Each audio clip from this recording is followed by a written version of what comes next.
Hey everyone, Sensei Victoria Whitfield here from strategicmeditation.com, your journey partner in business. I'm a Reiki master and strategic coach, welcoming you back to another weekly love letter, our weekly video podcast blogs to send you lots of love and make sure that you remain grounded and clear in mind, body, and business.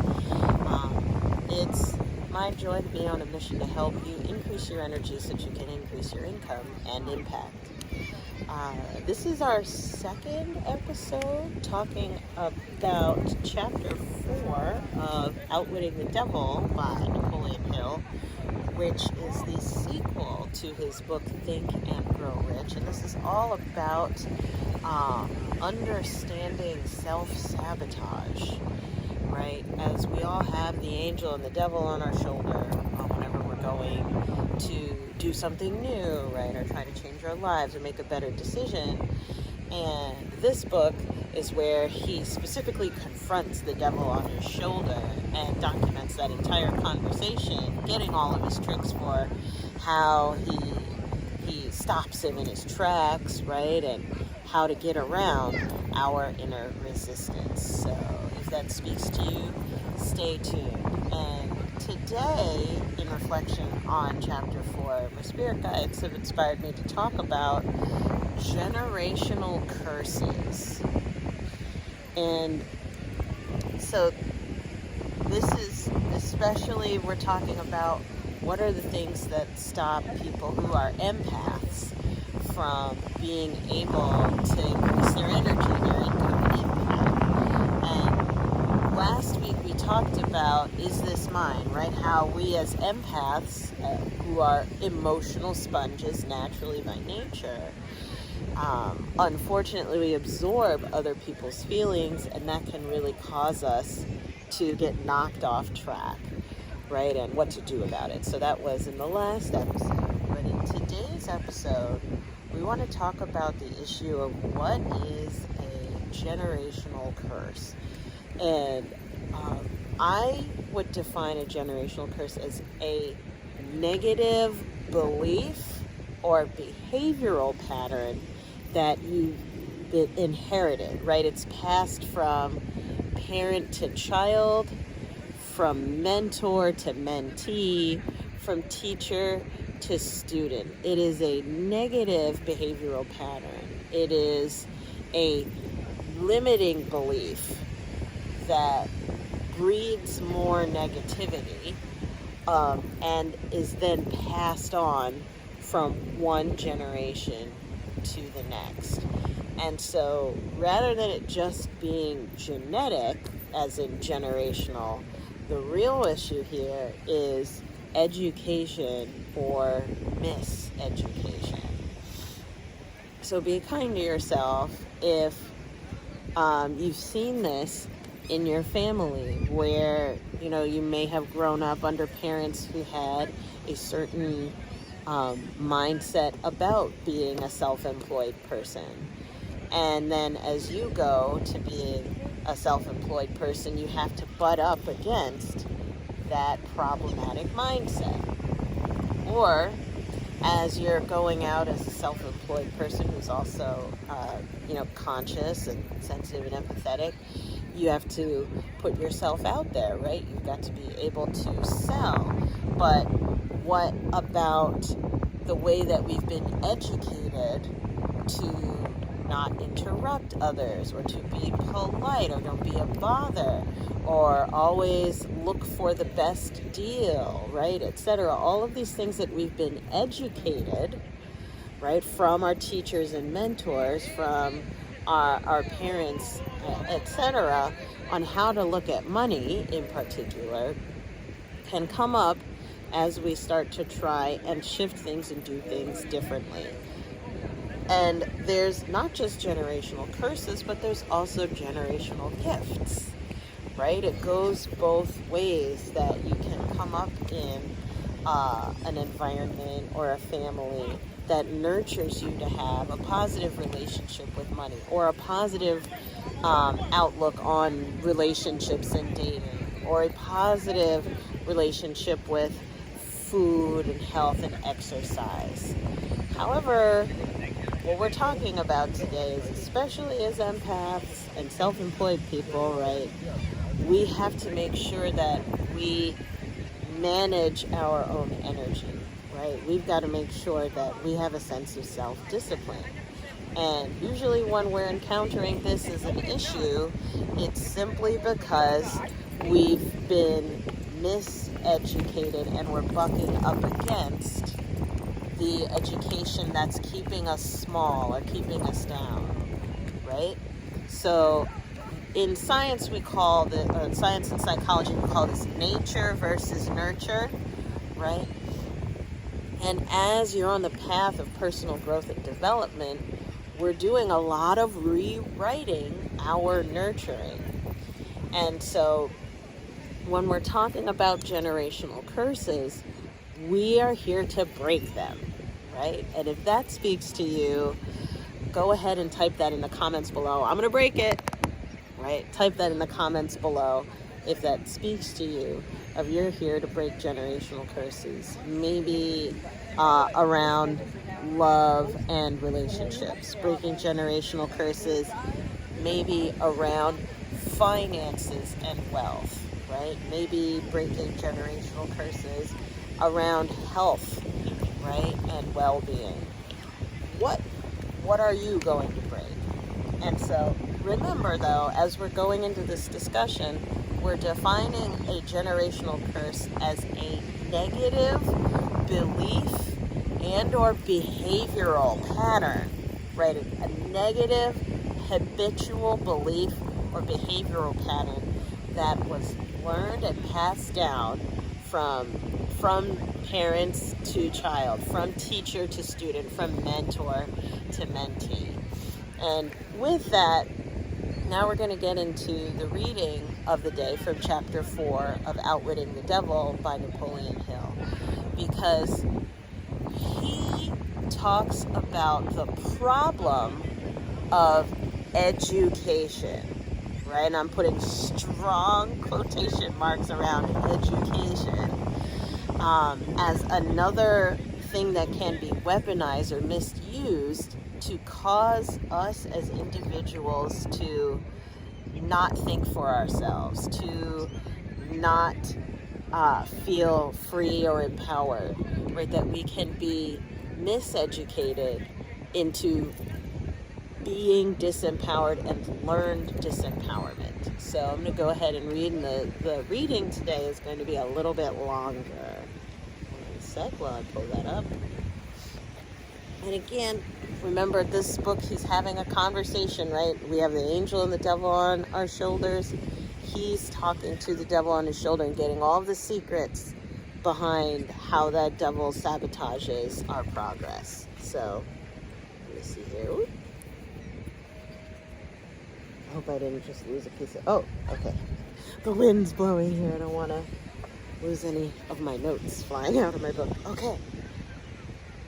So last week we covered the first trick that the devil on his shoulder says to sabotage him. It's called drifting.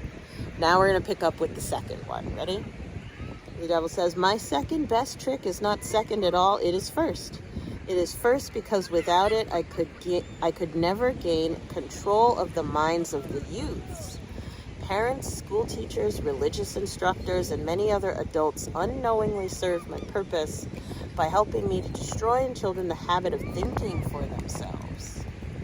They go about their work in various ways, never suspecting what they are doing to the minds of children or to the real cause of the children's mistakes. I take possession of people during their youth, before they come into possession of their own minds, by using those who are in charge of them. I especially need the help of those who give children their religious instruction, because it is here that I break down independent thought and start people on the habit of drifting by confusing their minds with unprovable ideas concerning a world of which they know nothing. It is here also that I plant in the minds of children the greatest of all fears, the fear of hell. Children grow up and they do not always learn to think for themselves. Once I capture the mind of a child through fear, I weaken that child's ability to reason and to think for himself, and that weakness goes with the child all through life. continues. One of my favorite tricks is to coordinate the efforts of parents and religious instructors so they work together in helping me to destroy the children's power to think for themselves. I use my many religious instructors to undermine the courage and power of independent thought of children by teaching them to fear me. But I use parents to aid the religious leaders in this great work of mine. Okay, here we go. School teachers help me gain control of the minds of children, not so much by what they teach the children as because of what they do not teach them. The entire public school system is so administered that it helps my cause by teaching children almost everything except how to use their own minds and think independently. Right? And then he continues finally. Napoleon Hill responds, I was under the impression that the purpose of all schooling was to help children to think. And the devil responds, that may be the purpose of schooling, but the system in most of the schools of the world does not carry out the purpose. School children are taught not to develop and use their own minds, but to adopt and use the thoughts of others. This sort of schooling destroys the capacity for independent thought, except in a few rare cases where children rely so defiantly upon their own willpower that they refuse to allow others to do their thinking. Accurate thought is the business of my opposition, so he means positivity, not mine, right? So tying this back to generational curses, you have to understand if any of what Napoleon Hill was writing right there resonates, there's no such thing as coincidence. This was written back in 1938. This book was written back in 1938. So it's just if it resonates with you, it's a testament to the level of intuitive power and resonance and connection, right? Intuitive connection that he had as he was writing this book. And so as we're talking about breaking generational curses, it's about inspiring versus suppressing independent thought. And how education, we're usually taught, right, if you go through the public school system and even higher ed, to memorize and parrot back thoughts rather than have critical thinking. This is what Napoleon Hill is talking about. And so we have critical thinking. This is where you think about thinking. Do you understand? So thinking about what you're thinking, or thinking about what you're feeling, right? There's a technical term for this called metacognition, right? It is cognition, thought, meta, thought about thought, right? So be kind to yourself. This is a bit of a lost art, and this can make us very susceptible to inheriting the biases, the prejudices, the misunderstandings, the mistakes, and negative behaviors and beliefs of others via being a good student. Hard quotes, right? We're trying to please others by adopting their unfortunately negative beliefs and negative behavioral patterns. But the way out is to question the thoughts, to think about, to analyze and look at, why do I think that?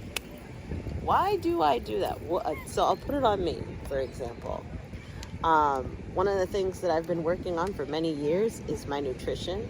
And so I had to think to myself, at the end of the day, why do I have to have something sweet? Why?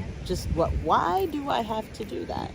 Right? And so questioning the inherited, because at the end of the day, that was usually how we would reward each other, or how I would be rewarded, was usually with something sweet, right? To unwind, and associating it with celebration and relaxation, associating carbs and sugars, right? Simple carbs and sugars with celebration. And that's been something that I've been working through personally. What about you? Like, what are you trying to undo in your mind to release that negative belief pattern, that negative behavioral pattern that you may have inherited or adopted from teachers, parents, right? From co-workers, friends, mentors, right? Our socialization. Be kind to yourself. This takes work. And the more that we're able to take a look at that, the more we'll be able to break our generational curses. Let's look at the card of the day, that being said. So the card of the day is Life Experience, number 16 in the major arcana, and it's coming as a challenger. It says, a significant life event, a powerful revelation that leads to change, time to spread your wings. Now remember, as a challenger, this means something that we're resisting, or we're doubting, or we're invited to take a second look at, but we are like, I don't want to look at this, I don't want to acknowledge this. So that's why it's upside down. That's why the angels turned the card upside down. So I'll read to you. You drew this card because a recent event has been a wake-up call for you to make some life changes. This may be a new revelation about something you've known but have been procrastinating about. Now you've realized that this situation can't be ignored and action is necessary. This is a moment both of freedom and awakening. The way you see yourself in the world has forever changed, bringing you growth and encouraging you to spread your wings. Allow these new insights to motivate you to embrace the path of your heart's true desires and your intuition. Additional meanings of this card: liberation, suddenly seeing the truth, rapid, inevitable change, or time running out. My spirit guides just said 16. So before I read 16, I'm just going to finish reading. Archangel Chamuel can help you find whatever you're seeking, including right relationships and a divinely guided career. Call upon Chamuel and then follow your intuition, which is the way this angel speaks to you. So in numerology, 16 is 1, 6, and 7. So 1 has to do with independence, individuality, like staking your claim, putting your foot down, drawing a line in the sand. 6 has to do with expansion, progression, evolution, things moving on or moving forward. And then 7 has to do with research, education, and understanding. So, long story short, 16 means you have an opportunity this week to really change things in a big way and go to the next level. And that involves humbling yourself and becoming a student again of the opportunity that's in front of you. But my spirit guides are saying this card is upside down. They're saying because of pride. They're saying that you are struggling with, like, it's an egoic, no, I shouldn't have to, right? Or it shouldn't have to be this way. It shouldn't have to be this hard, is what I'm hearing to say for us. And be kind to yourself. If you're going to break a generational curse, you're going to have to stand 10 toes down as you fight that thing. It takes energy. It takes energy. And the difficulty of progress, the challenge of discipline and changing your habits or changing your beliefs is a progressive, a positive, a productive challenge. It is resistance training. The more you push to move that thing forward, the stronger you get.